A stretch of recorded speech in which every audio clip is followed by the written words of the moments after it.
What is going on, ladies and gentlemen? This is your boy Willie Does Wrestling, back at it again with a brand new video, and we are back with another predictions video here on the channel. And today, since this next weekend, there are going to be not one but two PLEs next weekend. On Saturday, it's going to be WWE King and Queen of the Ring. And on Sunday, it's going to be AEW Double or Nothing. I decided instead of doing two separate videos on both pay-per-views, PLEs, whatever you want to call them, I decided to essentially combine both pay-per-views into one prediction video and give my predictions for every single match that has been announced so far for both WWE King of the Ring and AEW Double or Nothing. Keep in mind, these are all the official matches for as of May 18th, 2024. There might be a couple of more matches announced in the coming week.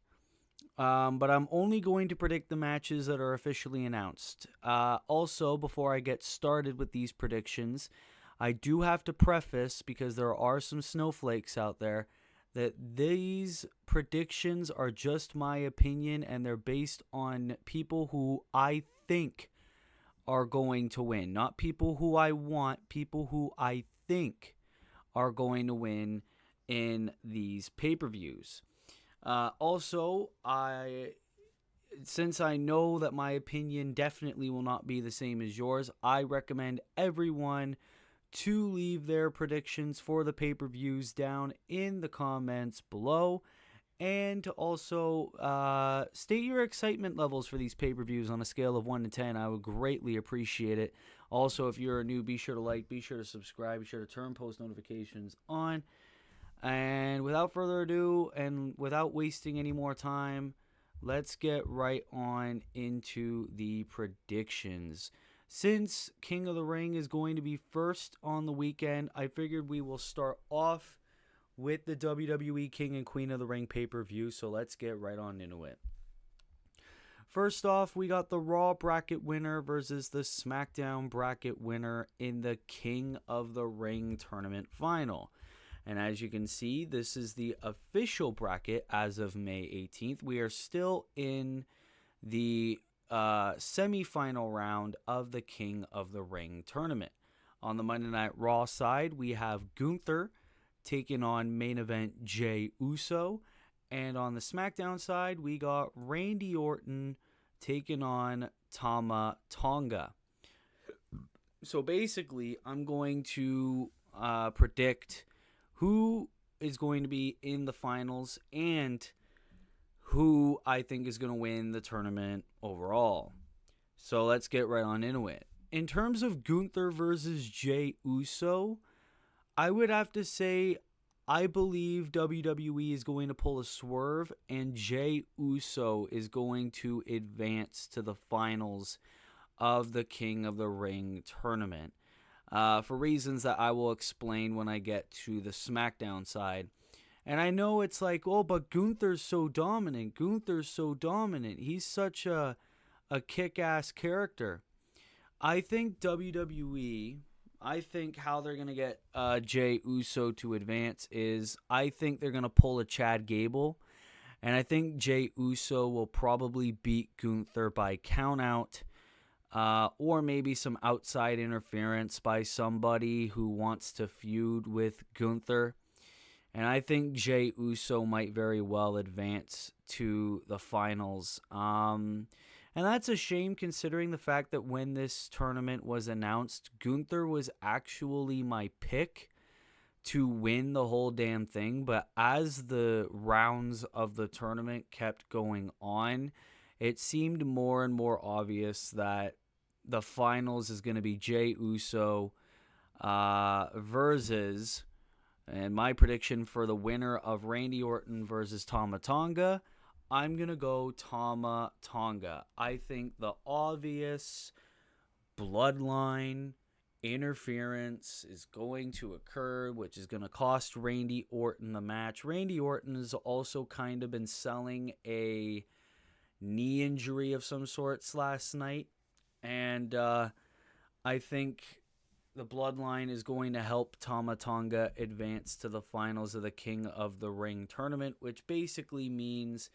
in the finals we're getting Jey Uso versus Tama Tonga, another bloodline sort of match, meet up, whatever. So, who do I think is going to win between Jey Uso and Tama Tonga?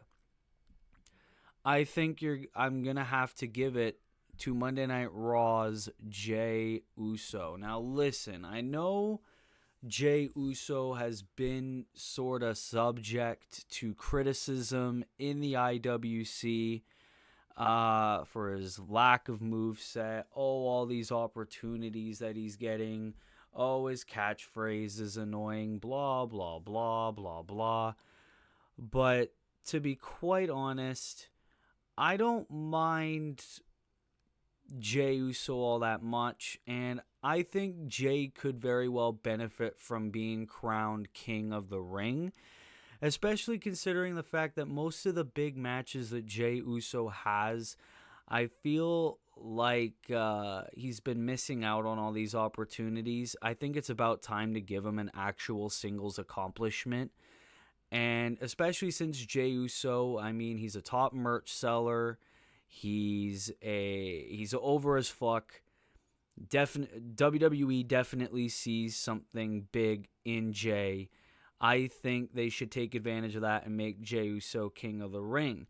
If they weren't doing the obvious Tama Tonga and Jey Uso thing, I would still pick Gunther. But I think Gunther is probably going to be focused on Sheamus or Drew McIntyre or something like that, before possibly inevitably getting in the World Heavyweight Championship picture and potentially winning that title when Bash in Berlin comes around. But in terms of King of the Ring, my pick is main event Jey Uso. Now we move on to the Queen of the Ring tournament, and like the men's, we are in the semifinal round right now. On the Monday Night Raw side, we have Io Sky taking on recent NXT call-up Lyra Valkyria. And on the SmackDown side, we have Nia Jax taking on one half of the Women's Tag Team Champions, Bianca Belair. I feel like the women's one's probably going to be a little bit more easier to predict than the men's. I think on the Monday Night Raw side, I definitely see Io Sky going over in this match and going to the finals. And I know a lot of people might be mad about that because whenever an NXT call-up sort of loses a big match, it's almost like instantly they're buried. But I don't think so. Lyra Valkyria has just recently gone to the main roster. I don't think she needs to immediately become the Queen of the Ring. And Io Sky, it's a lot more believable to go to the finals. I mean, Io Sky, fresh off of losing the WWE Women's Championship to Bayley at WrestleMania. I think she really needs to be in a PLE level again, and what better than to be in the finals of the Queen of the Ring tournament. Lyra Valkyria, like I just said, she just got called up from NXT. I think Lyra Valkyria is an amazing competitor, and I don't think she would be buried from this, and I think possibly that Io Sky is going to be the one to go over in the tournament in the finals. Now, we got Nia Jax versus Bianca Belair. I definitely see Bianca Belair going over. I mean, Nia Jax, it's not believable to be in the finals. I think that DQ finish against Jade Cargill was pretty fucking stupid if you ask me. But you know, Bianca Belair, I definitely believe that they're going to put her on a PLE level. Obviously WWE loves Bianca. Would love for her to be in a PLE level. Maybe we get something with Jade Cargill in the finals, like trying to help Belair, but probably inadvertently costing her. I don't know what they're doing with this. But yeah, I think the finals is going to be Io Sky versus Bianca Belair. And my pick for who is going to win the Queen of the Ring tournament, I think it's going to be Monday Night Raw's Io Sky. I got Monday Night Raw winning both tournaments. Io Sky, I feel like she needs the Queen of the Ring crown. I don't want Bianca Belair to be a women's tag team champion plus Queen of the Ring. I think it's just absolutely stupid. And Io, I mean, it would be very good to see Io Sky getting into the Women's World Championship picture in the near future. And Io Sky can definitely make the Queen of the Ring gimmick, like, go over. And if you ask me, I think Io Sky is a perfect candidate to win this tournament out of all 4 women that are still in this tournament. So, yeah, I don't got much more to say about that. My pick and Queen of the Ring, Io Sky. Now we'll go on to the actual matches. Actually scheduled matches, I should say. We got for the Women's World Championship, we got Becky Lynch defending against Liv Morgan. The one-on-one match that everybody wanted to see. Becky Lynch, I mean, like, I think Becky Lynch won that Battle Royal just to have this match with Liv Morgan, okay? Like, I don't think that Liv should have won that Battle Royal. And I know a lot of people were mad that Liv didn't win the Battle Royal. And, you know, oh my God, Becky's taking all the big moments and taking everything, and all that shit. But if you ask me, there is no better time for Liv Morgan to win the Women's World Championship than right now. I'm going to go so far as to say if Rhea Ripley didn't get injured, then I think Liv Morgan was going to dethrone Rhea Ripley maybe at Backlash or something like that. But I think this match is going to be absolutely, like, all right. I'm not expecting these 2 women to tear the house down or anything like that, but I think the right choice is Liv Morgan going over, winning that Women's World Championship, beating the best woman in the Women's Evolution, and earning a championship for the first time. I would 100% be down for that, and I bet a lot of members of the IWC would very much appreciate that too. So my pick and new Women's World Champion, Liv Morgan. Next, for the Intercontinental Championship, Sami Zayn defends the belt against Chad Gable, the heel, and Big Bronson Reed. Absolutely fire choice for this triple threat. These are 3 of the absolute best Monday Night Raw has to offer. Glad all 3 men are getting a spot on this card. This match is going to be a little bit easy to essentially predict because, you know, even though Chad Gable, like, he's been getting a ton of IC title opportunities and all that, I don't think this little program with him and Sammy is going to be over after King of the Ring. How I see the match going is essentially, I think Chad Gable is going to be insanely close, like this close, to winning the Intercontinental Championship. And I think Sami Zayn is just going to do something that's going to screw Chad Gable out of another opportunity at the IC belt.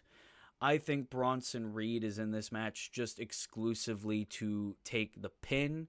I think Sami Zayn is going to pin Bronson Reed, retain the Intercontinental Championship, and then Chad Gable is just going to be absolutely pissed off to the point where he's going to continue this feud with Sami Zayn into the summer, and maybe they have a one-on-one clash in the future, whether it's an episode of Raw, whether it's on a PLE, and I think that is where Chad Gable is going to dethrone Sami Zayn. I don't think Sami Zayn's going to lose the belt here. I think this is purely to set up a future one-on-one Sami Zayn, Chad Gable program. So with that being said, my pick, and still WWE Intercontinental Champion, Sami Zayn. Now we get to the main event for the undisputed WWE Championship. Cody Rhodes defends the title against the current United States Champion, Logan Paul. Now, I'm not going to pretend like Logan Paul absolutely deserved this opportunity. He didn't, but it's clear that the Saudi Arabian government, or the fans at least, wants to see Logan Paul in a very big spotlight. This is Logan Paul. Like, he's been in WWE for over 2 years now, and this is his second opportunity at the WWE title. And Logan Paul can absolutely move in the ring, though I feel like it was absolutely pointless because Logan Paul is the current United States champion. You could have easily added a sixth match to the card and have Logan defend the belt against, let's say, LA Knight, but I think they're saving that match for SummerSlam in Cleveland. And this match was originally scheduled to be a title-for-title match where both the WWE and United States Championships were going to be on the line. Then the contract signing on SmackDown, it was like, hey, no, I'm not putting my U.S. title on the line, blah, blah, blah, blah, blah. So it's just for the undisputed WWE Championship, and you could be happy with that decision. You could be pissed at that decision. I'm kind of 50-50 on that. But since it's just for the undisputed championship, I think it just makes it all the more obvious that Cody Rhodes is going to retain the title here. And that's not saying that this match is going to absolutely suck. Cody Rhodes versus AJ Styles at Backlash was absolutely amazing. I don't see Logan Paul becoming a double champion in this event.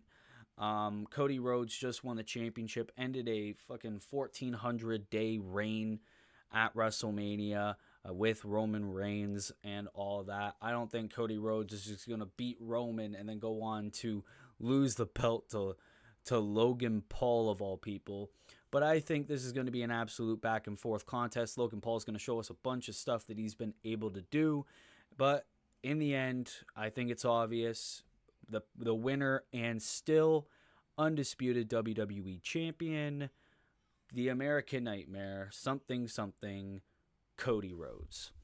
So that is the King of the Ring pay-per-view done.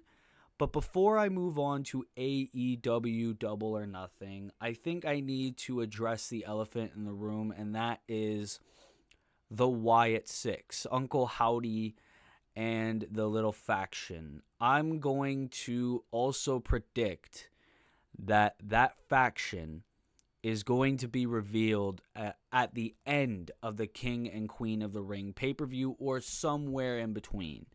Because for the past couple of weeks, and especially on WWE's Twitch channel recently, Uncle Howdy and all of them have been teasing things a lot similarly to how Bray Wyatt did back in 2022 before he made his return to the WWE all those years ago. I think Uncle Howdy and the rest of the Wyatt Six, I think the rumored people were Joe Gacy, Dexter Lumis, Nikki Cross, and Eric Rowan, will return to the WWE, and whether they attack somebody or they just appear on stage, I think the Wyatt Six is finally going to be revealed at the King and Queen of the Ring pay-per-view. And hopefully it's done right, because I really would hate to see the booking of that faction be all for nothing. So that's WWE King and Queen of the Ring. Now let's move on to AEW Double or Nothing 2024. Absolute stacked card that we have for the show right now. There are 8 matches confirmed for the event. So I believe we're going to go bottom to top here in our predictions. And yeah, let's just get right on into it. I'm very much looking forward to this show. I can't wait to watch this show. It's looking like an absolutely fire card. So with that being said, starting off, I had no idea that this match is happening at Double or Nothing. We have a rematch between Trent Beretta and Orange Cassidy, 1-on-1. I know that these two went 1-on-1 on Dynamite recently. I forget who went over in that match. I'm pretty sure it was Trent. Like, fact checkers can correct me in the comments, but I'm pretty sure Trent Beretta went over in their last encounter. But even if he didn't, I think Orange Cassidy is going to get the dub in the actual pay-per-view because, like, Trent Beretta has been doing all this wacky shit as a heel, betraying the best friends, retiring or possibly retiring best friend's partner Chuck Taylor recently, and that's gotten Orange Cassidy in a little bit of a spiel. We also have a little bit of a Don Callis sort of tease going on where Orange Cassidy's potentially like teasing joining Don Callis and the Don Callis family. So I don't think that's going to happen, but in terms of the actual match, I'm going to say Orange Cassidy just goes absolutely apeshit, uses his emotion, using his hate, and using his anger in order to defeat Trent Beretta and get his revenge at Double or Nothing. So my pick in this match against Trent Beretta, I think the winner will be the former two-time international champion, Orange Cassidy. Next, we have the IWGP World Heavyweight Champion Jon Moxley going one-on-one against Konosuke Takeshita in a IWGP World Heavyweight Championship Eliminator match. If Takeshita wins, he will receive a future IWGP World Heavyweight Championship match. Now, I don't understand why this is an eliminator match, okay? I tried asking that on Twitter. A lot of people were also confused as well. Because if you're like, why have title eliminator matches be on pay-per-view? If you wanted this match to be on pay-per-view, you should have made it a title match. You should have actually made this for the IWGP World title, but no. It's an eliminator match, and I don't know, like, Mox and Takeshita have been all over each other as of late. I'm glad to finally see Takeshita in this much of a spot here on the card. I know, like, very recently there have been reports that Takeshita's a little bit frustrated with his time in America, with his time in AEW. I don't know what that's all about. I'm not even going to pretend that I know a lot of what that's about. But in terms of the actual match, I think since this is a title eliminator match, I think this is going to technically like give away that Takeshita is getting over here. And the reason why I say that is, I think Don Callis family shenanigans is going to occur. I think the Don Callis family is going to screw Mox out of this matchup.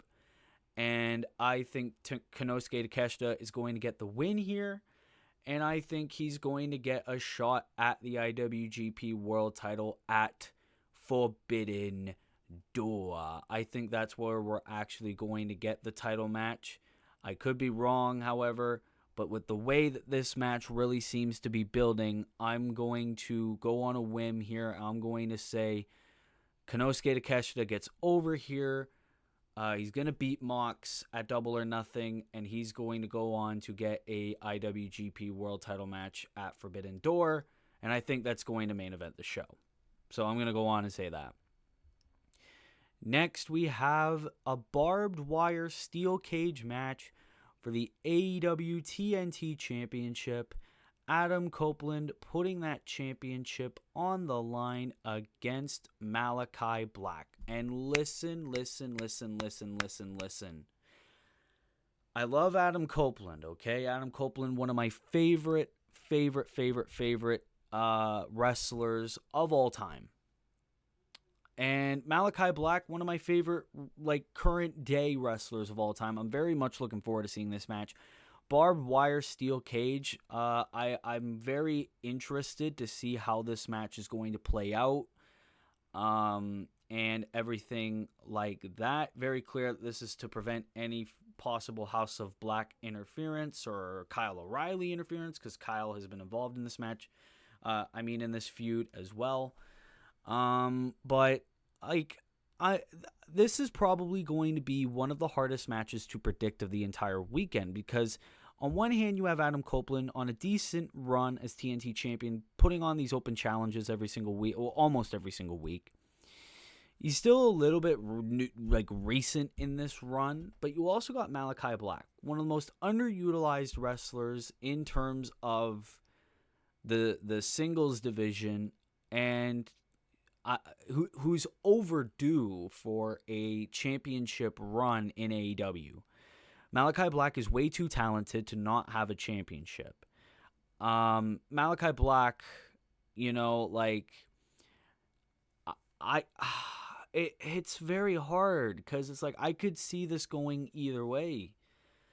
So it's like I think I'm going to get this wrong no matter what. You know what I mean? So I guess I'm technically going to have to flip a coin here. Coin flip online. There we go. Let's see if we could do that. Okay. So heads is Adam Copeland, tails is Malachi Black. Okay, well, we won't do that because that technically gave it away. So heads is Adam Copeland, tails is Malachi Black. Didn't expect it to flip already. Tails. Okay, well, according to the coin flip on Google, we got tails twice. So that could very well be an indication. So I guess my pick, thanks to Google coin flip, which I didn't think existed, my pick and new AEW TNT champion, Malachi Black. Holy, I would very much be looking forward to that. Next, we have Anarchy in the Arena as the Elite, the team of AEW International Champion Kazuchika Okada, Jungle Boy Jack Perry, and the AEW World Tag Team Champions Matthew and Nicholas Jackson will take on Team AEW, which is the team of Bryan Danielson, FTR, and a returning Darby Allin in an Anarchy in the Arena match. Can we first talk about Darby Allin? This man broke his foot, and it's like, oh shit, he's going to be out for a couple of months. This is all the way in March, mind you. Then a couple weeks ago, he gets hit by a goddamn bus in New York. And my man's now out here in May wrestling, or going to wrestle, in an Anarchy in the Arena match on Team AEW. And listen, in an Anarchy in the Arena match, I can agree, like Darby Allin doesn't have to do a whole lot in this matchup, besides maybe doing one or two maybe extreme spots on a member of the Elite. But I think it's absolutely crazy that Darby Allin is doing this, and I think this match is absolutely stacked and can easily go either way. In terms of who I think is going to go over here, again, it could really go either way. The Elite can continue their dominance in the world of AEW and really establish themselves as this dominant group in AEW. But at the same time, you got Team AEW, which could do the easy, we're standing up for our company, we're standing up for our boss that you hit a TK driver on, and we're going to make you pay. So it could really go either way. But I'm not going to flip a coin again. Fuck that. I'm going to say the winners of the Anarchy in the Arena match, I'm going to give it to Team AEW. And the reason why I say that is, it's an easy babyface win for the Anarchy in the Arena match. It could set up a bunch of great potential feuds. And the one out of this entire match that I am looking forward to the most, and I think we already had this match before, is Kazuchika Okada versus Bryan Danielson for the AEW Continental Championship. And I would very much love to see that match be for that belt, especially since this is Bryan Danielson's last year as a full-time in-ring competitor. I think you should end that run with him getting one final run as a champion.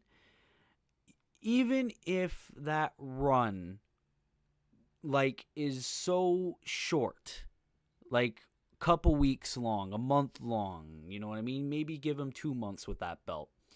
I don't think it matters because Bryan Danielson should have won a championship in AEW already. Bryan Danielson has proven time and time again that he is one of the most entertaining and in-ring gifted wrestlers in AEW.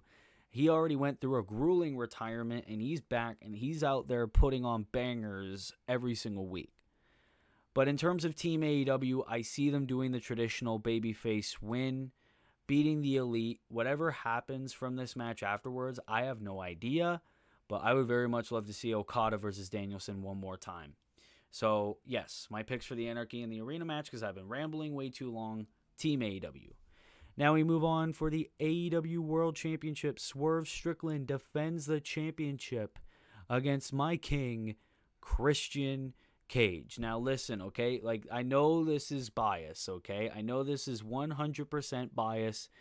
Christian Cage getting this opportunity to be in the AEW World Championship picture. I know he has been in that world title picture in the past, but for him to be back there with this heel character, with this amazing gimmick that he's been having, I am absolutely in love with it, and I think he's a perfect pay-per-view #1 contender for Swerve Strickland. We could talk all day about, oh, but Will, what about the ranking system? What about the ranking system? It's absolutely pointless because Christian Cage was nowhere near #1, and now he's getting this world title match, and all the rankings are being thrown away. I think they did a very good job at explaining that it was the Young Bucks who basically gifted Christian Cage this opportunity for the AEW World Championship, and this story that they're doing with Swerve and Christian Cage, two former allies who teamed together in the biggest wrestling event ever, well, one of the biggest wrestling events ever in All In last year, I think is absolutely perfect. In terms of who wins this match, I would even though I am the biggest Christian Cage fan out there and I will fight anyone for that title, I would have to be a madman to believe that Swerve Strickland is losing the AEW World Championship here. Swerve Strickland just won that title at Dynasty against Samoa Joe. I think Swerve Strickland has all the potential to have a long reign with that title. And as much as I would love my king Christian Cage to be AEW World Champion, I don't see a scenario where that happens here. I think this is just an easy, credible name for Swerve Strickland to defeat in his road to being AEW World Champion. So, yeah, no, it's unfortunate. I love my king Christian Cage, but my pick and still AEW World Champion, Swerve Strickland.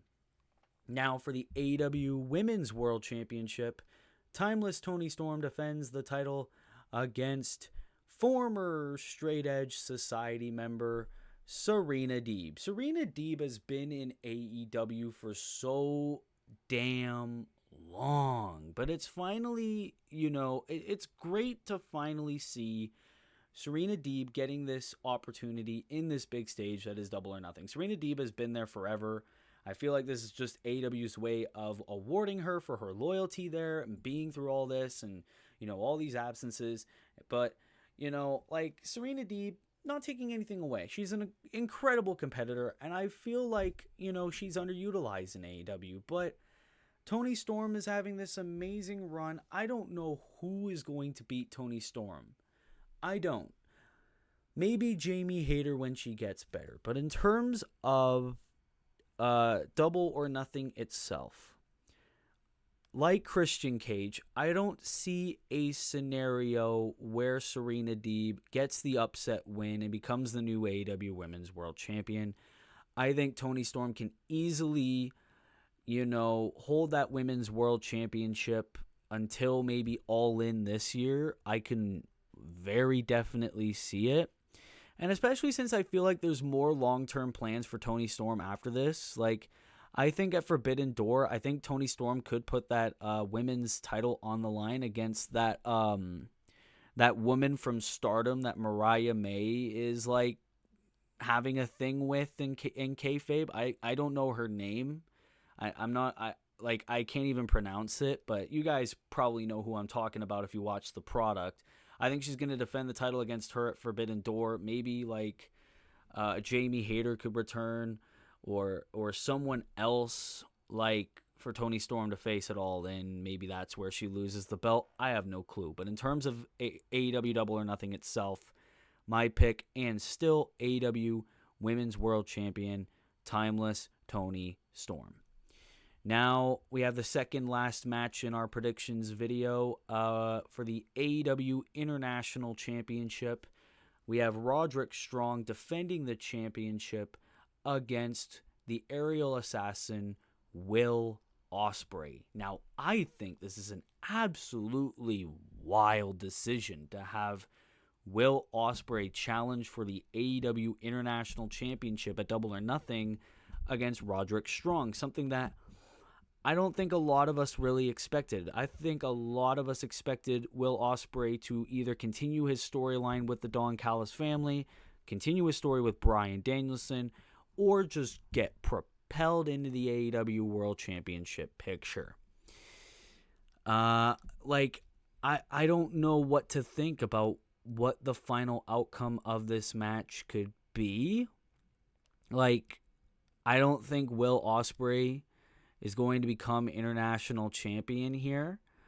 I don't think they would want to put that belt on Ospreay. It would be pretty good if they want to propel the international championship a lot more, because to be quite honest, and I love Roderick Strong, and this isn't meant to bash him in any way. Roderick Strong's an incredible in-ring competitor, but I feel like ever since Orange Cassidy lost that championship, a lot of the value that the international championship had before has been lost. And again, this isn't meant to dig on Roderick Strong, but if I'm Tony Khan and I want the AEW International Championship to propel more, I would put the belt on someone like Will Ospreay. But I don't see that happening. I feel like Will Ospreay, like if he's going to win any championship anytime soon, I think it's going to be the AEW World Championship. So in terms of what happens, it has to resort to shenanigans, and it has to probably help Roddy retain the championship. You could do a DQ, you could do a count out, like you could do whatever. Like you could have Adam Cole intervene, you could have Don Callis intervene, you could have a lot of people could have expected Bryan Danielson, but he's in the Anarchy in the Arena match. So it's like, what could you do?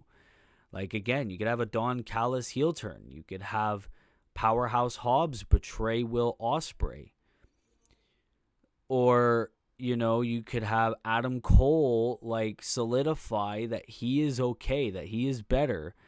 And then at Forbidden Door or whatever pay-per-view AEW does before All In, you could have Will Ospreay versus Adam Cole. So because of this, and because I think there's going to be some sort of shenanigans that's going to take place at Double or Nothing, I'm going to say with confidence the winner and still AEW International Champion, Roderick Strong. Come on, Roddy. Prove us all right. Prove to us that you can hang with the very best. AEW, where the best wrestle. Speaking of the best, I mean, the former boss. I don't know. This is a match that I'm definitely thinking is main eventing because of how much they're shoving this down our throats. For the AEW TBS Championship, we have Willow Nightingale defending the championship against the debuting Mercedes Moné. And I've had a bit of a problem with this match being for the belt. Like, if you were going to have this be just built as Mercedes Moné's debut and that's it, then fine. But putting that title on the line, it just makes it even more pointless. And to Tony Khan, he could have been like, oh, this is going to make this match more important. This is going to make people want to watch the match. But to me, I just think this is absolutely pointless and unnecessary. And the reason why I say that is because Mercedes Moné hasn't even had a match, and she's already getting an opportunity at the TBS Championship. How does that make sense? And especially since Mercedes Moné is such this big star, right? Such this big star. Like, are you going to have her lose? Because, like, a lot of us knew that at Dynasty, Willow Nightingale was going to beat Julia Hart. Number one, because there were reports that Julia Hart was injured and all that jazz. And number two, it was because Mercedes Moné was going to face Willow Nightingale at some point in the near future. So, I don't know, man. I don't know what the outcome of this could be. Well, actually, yes, I do. Winner of this match, like, it's obvious because they made this a title match. The winner and new AWTBS champion, Mercedes Moné, Sasha Banks, whatever you want to call her today. I think it's absolutely pointless because it's her first match and she doesn't deserve a shot at the title. Well, ladies and gentlemen, that's going to have to conclude the predictions video today. 40 minutes, holy Christ. 40 minutes, someone needs to take my internet access away. But ladies and gentlemen, this is going to be it for the predictions video. If you like this video, be sure to leave a like, be sure to subscribe, be sure to turn post notifications on so that way you never miss an upload. And until next time, this has been your boy, Willie Does Wrestling. Cameo by whoever's trying to talk to me after this match. After this video. Be good people, and peace. See you in the next one.